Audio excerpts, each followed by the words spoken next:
Tak, a teraz tie tipy, ktoré pre vás mám práve k tomuto obdobiu, kedy sme na začiatku roka.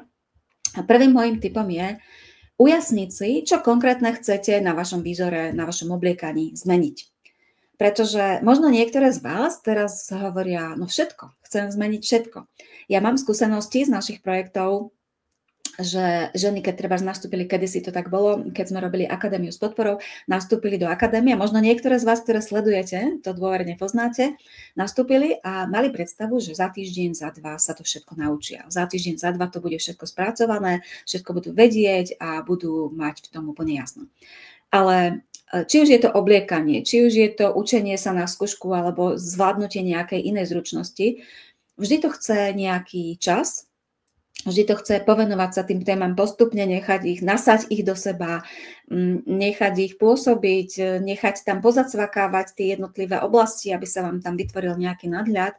Takže chcieť vedieť všetko je síce super, ale hneď by som vás chcela spomaliť a navrhnúť vám, aby ste si vybrali na začiatok jednu z vecí, ktorú chcete na svojom obliekaní vylepšiť alebo zlepšiť. Hej? Pretože keď budete chcieť robiť všetko, tak vlastne nebudete robiť nič poriadne, budete robiť všetko, ale nič poriadne. A často sa tam stáva, že príde k zahlteniu, príde k strateniu sa v tom množstve informácií, návodov, typov, postupov a stratégií.